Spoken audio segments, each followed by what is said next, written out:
Bravo à l'Afrique qui s'éveille et qui se réveille. Nous sommes déjà en 2024 et le temps avance et beaucoup de choses se passent autour de nous en Afrique. Donc, si vous êtes nouveau sur cette plateforme, vous savez ce qu'il y a lieu de faire. C'est de vous abonner, c'est de cliquer sur la cloche de notification d'entrée de jeu avant de suivre la suite de cette vidéo. C'est de vous abonner si vous n'êtes pas encore abonné et c'est de cliquer sur la cloche de notification. Et si vous êtes déjà abonné, partagez cette vidéo. Ce serait intéressant de partager cette vidéo pour que les autres s'en imprègnent, pour qu'ils se partagent la bonne nouvelle qui viennent du côté de l'Afrique. Sur cette plateforme, nous parlons de géopolitique et de géostratégie, bref, de géographie. Et nous avons dit que décembre de l'année passée était le moment du bilan. Et quand nous faisions le bilan sur notre chaîne, et sur la base de ce que c'était aussi en faisait, nous avons dit que l'homme de l'année, nous l'avons choisi 3 catégories de personnes de l'année, de personnalités de l'année qui ont marqué la géopolitique de façon positive sur le plan africain. Et nous les avons classés et nous avons demandé à nos abonnés de nous mettre des commentaires s'ils avaient d'autres personnes à proposer. Bon, à la suite de cette vidéo, il y a eu beaucoup de commentaires, mais des commentaires négatifs sur le choix de cette personne. Nous revenons dans cette vidéo pour faire un peu le point sur cette situation. Donc, si vous voulez comprendre le point sur la personnalité de l'année que nous avons désignée et les éléments que nous apportons, mettez-nous déjà de nombreux pouces. Abonnez-vous, cliquez sur la cloche de notification et si vous êtes déjà abonné, partagez cette vidéo. Parce qu'il faudrait maintenant qu'on partage les éléments probants, les éléments clairs qui font que nous disions que telle ou telle personnalité est la personnalité de l'année sur notre chaîne et sur le plan géopolitique et géostratégique de la Renaissance africaine. Donc, si vous êtes prêts, on entre dans le vif du sujet. Donc, ceci dit, nous avons désigné 3 catégories de personnes qui entraient dans le jeu politique. 3 catégories de personnes. Mais nous allons prendre les 2 derniers. Nous avons d'abord pris les principaux chefs de l'État ou les présidents de la transition dans les États du Sahel. Donc, les 3 présidents, Assimi Goïta, le capitaine Traoré, et puis le président du Niger. Nous leur avons dit bravo parce que tous les 3 ont pu créer ce qu'on appelle l'AES ou les États du Liptako-Gourma. Nous leur disons bravo. Nous attendons encore qu'ils mettent en place les symboles, les signes, les armoiries de cette nouvelle État ou de cette nouvelle confédération. Je veux dire, pourquoi pas avoir une capitale de ces États, même s'ils ont 3 capitales différentes, mais pour le moment avoir une capitale, avoir les insignes qui font qu'on peut reconnaître cet État, avoir le drapeau pour rendre l'État plus populaire. Il faudrait qu'ils aient un drapeau et des couleurs qui sont symboliques de cette nouvel État. Et pourquoi pas avoir un passeport pour ces 3 États, même si les 3 passeports distincts peuvent rester. Donc nous leur disons bravo et c'est à eux que nous avons donné la 2e place parce que là, ils luttent pour la souveraineté. Et beaucoup d'Africains, moi déjà pour le cas du Mali, je suis fier d'être africain grâce au Mali et cela est en train de se propager. Mais nous attendons que beaucoup d'États également adhèrent à cette confédération, à cette fédération du Liptako-Gourma, à cette alliance du Liptako-Gourma, les États du Sahel, l'alliance des États du Sahel. Nous attendons. Et ce que nous attendons le plus dans ce domaine, nous attendons que la République centrafricaine adhère à cette alliance du Liptako-Gourma. Nous attendons. Parce que là, ce serait très indiqué que ce ne soit pas seulement des pays qui sont en recul, mais des pays qui ont une vision pour la souveraineté de leur pays et pour le développement de leur peuple. Et là, nous pensons que la République centrafricaine est bien placée pour adhérer aux États du Liptako-Gourma, à l'Alliance des États du Sahel. Nous attendons également en seconde position la Guinée, de Mamad Doumbouya.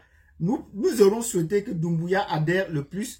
Mais comme il a programmé peut-être renouer les liens avec la Côte d'Ivoire, et nous connaissons que la Côte d'Ivoire est maintenant le frein pour le développement de l'Afrique, pour l'épanouissement des pays africains de la Renaissance, nous le mettons donc en 2e position. Mais nous attendons vivement et nous le souhaitons que le président de la République centrafricaine essaie d'adhérer ou de franchir le cap et d'adhérer aux États du Liptako-Gourma. Donc nous disons bravo. Mais pour passer à la première place, nous avons attribué la première place de l'homme politique de l'année 2023 sur le plan géopolitique, géostratégie et surtout de la Renaissance africaine à Paul Kagame, à qui nous continuons à dire bravo. Parce que là, nous avons analysé et nous regardons notre point de vue sur le plan de la géopolitique et de la géostratégie de ce président pour son pays. Et nous avons également regardé ce qu'il a fait, l'impact qu'il a fait, qu'il a donné sur le plan africain et sur le plan international. Et nous savons maintenant dans les faits.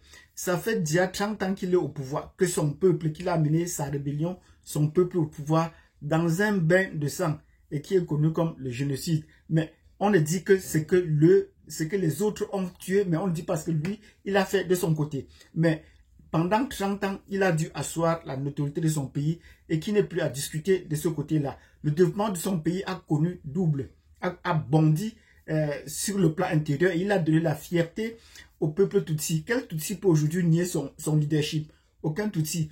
Même s'il y a beaucoup de Tutsis qui peuvent être passés sous la trappe et qui sont morts. Même tout récemment, cette semaine, en 7 décembre, la principale opposante Anne a été assassinée. Les gens peuvent dire a été assassinée, a été tuée. La principale opposante de Paul Kagame a été assassinée. Sans compter que depuis une trajectoire, tous ceux qui s'opposent à lui, qu'ils soient Hutu ou Tutsi, ont payé de leur prix, de leur vie. Parce que là, il affirme son leadership plus qu'il n'en faut peut-être. Mais là, sur le plan géopolitique et sur le plan géostratégique, nous nous disons bravo parce que en dépit de ces situations, là déjà interne sur le plan du Rwanda, les opposants qu'il a pu traquer et tous ceux qui étaient avec lui et qui ont voulu changer de cap et qu'il a pu traquer, en dehors de cela, nous disons, il a fait au moins rayonner son peuple sur le plan africain. J'ai eu l'occasion de visiter le Kenya, je suis allé à Mombasa et arrivé à Mombasa, j'ai trouvé que quand il fallait prendre le vol de Nairobi pour Mombasa, j'ai été surpris de trouver sur le tarmac de l'aéroport pour un vol domestique à l'intérieur du Kenya pour aller à Mombasa, trouver Rwandais sur le tarmac et qui faisait également. J'ai demandé, on m'a dit oui, effectivement, ils font des vols intérieurs à l'intérieur du Kenya. Je leur dis bravo. Donc, est-ce qu'il y a d'autres pays qui ont pu accomplir cet exploit? Déjà que dans certains pays, voler, même déjà les compagnies nationales, établir déjà des vols à l'intérieur, c'est déjà chose difficile. Même des grands pays comme le Nigeria n'ont pas de compagnie aérienne nationale. Donc, vous trouvez que au fait, je trouve que le Rwanda a marqué déjà sur le plan économique pour le rayonnement de son pays sur le plan africain. Et même quand on va sur le continent européen, j'ai été surpris et c'est la première fois que je découvre. Si vous avez le contraire, vous me dites, c'est la première fois que je vois dans un stade de la Champions League les insignes de la publicité du Rwanda. Visiter le Rwanda, visite Rwanda, c'est en anglais, visite Rwanda. Donc nous disons, sur ces éléments qui partent même déjà à l'étranger, faire la promotion de son pays, le tourisme pour son pays et inciter les gens à venir visiter le Rwanda, nous lui disons bravo. Donc cette image du Rwanda qu'il est en train de polir pour son bien, pour son honneur, l'orgueil personnel, pour celui de son peuple, les Tutsis en particulier, parce qu'il faut préciser, nous lui disons bravo pour cela. Est-ce que les autres ont fait pareil? Attendons voir, j'attends que les critiques, les autres me disent. Les Hutus de leur côté, qui m'ont déjà dit, déjà, certains qui me connaissaient m'ont déjà fait des critiques. Oh, ce n'est pas vrai, ce n'est pas normal. Mais j'attends qu'ils me donnent des évidences si c'est vrai. Je veux prendre une dernière évidence enfin pour dire. Ça fait 30 ans qu'ils sont en exil, que les Hutus sont en exil. Avec les Interamboué qui sont en exil. Est-ce que c'est le même temps que Kagame a passé en exil en Ouganda?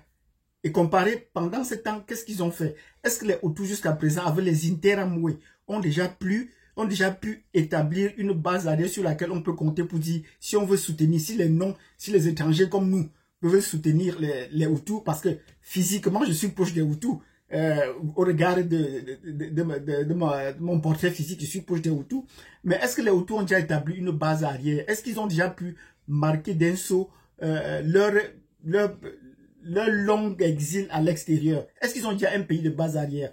Ben, nous pensons que jusqu'à présent, je n'en connais pas. Et si vous en connaissez, dites-moi que là, les Hutus ont déjà des pays de base arrière qui se préparent et qui pensent qu'un jour ils peuvent revenir au Rwanda. Parce que 30 ans en exil, c'est déjà beaucoup. Comment est-ce qu'ils comptent qu'ils peuvent faire pour revenir au Rwanda?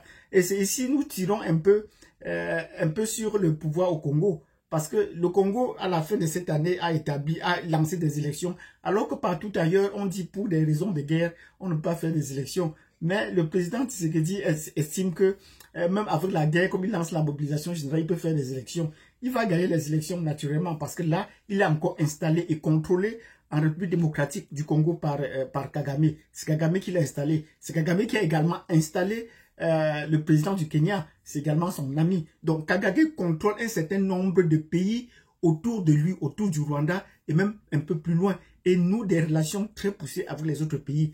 Qu'est-ce qui empêche que les Hutus ou peut-être la République démocratique du Congo participe à la force des Nations Unies pour la paix ailleurs dans le monde. Qu'est-ce qui les empêche? Nous avons vu dans la garde rapprochée de Touadéra, c'est les Rwandais qui sont maintenant en première ligne. Et nous ne sommes pas surpris du fait que les Rwandais peuvent peut-être obliger Touadéra à accepter les forces américaines sur le terrain avec la coalition russe. Mais nous avons des gros points d'interrogation sur comment est-ce que les forces russes et les forces américaines vont cohabiter, ainsi que celles des Nations Unies sur le territoire de la République centrafricaine. Ça risque d'être explosif en 2024. Donc pour tous ces éléments où nous avons vu Kagame et son armée mener une campagne internationale pour rétablir la paix en Centrafrique.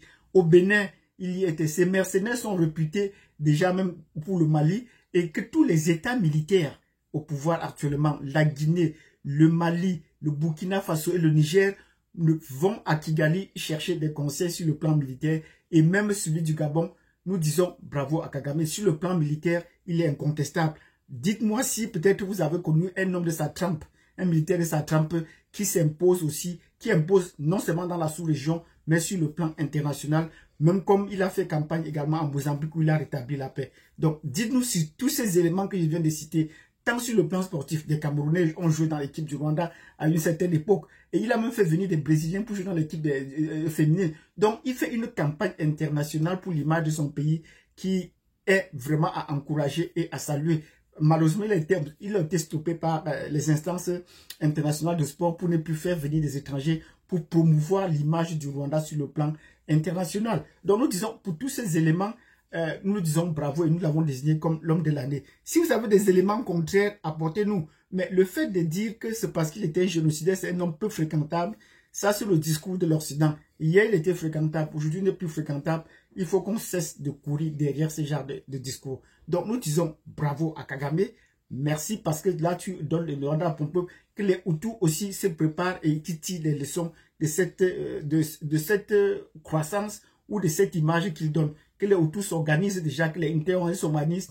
Parce que nous avons même dit pour Tshisekedi, il était plus important qu'ils arment les Inter-Manwe et ils seront plus à mesure de lutter contre le M23. Oui, parce qu'ils les connaissent très bien en face. Ils ont la même psychologie que d'envoyer également des Congolais qui sont déjà assez morts au front pour lutter contre le M23. Donc, si vous avez apprécié cette vidéo, mettez-nous des pouces, abonnez-vous, cliquez sur la cloche de notification et si vous avez des éléments contraires qui vous permettent, en dehors des éléments qualitatifs, donnez-nous des éléments quantitatifs qui nous permettent de dire que Kagame est un homme peu fréquentable. Merci, je suis Camerounais, donc voilà mon point de vue, d'un point de vue académique, sur les réalités que j'ai vécues depuis 2020 sur la progression de Kagame. Merci.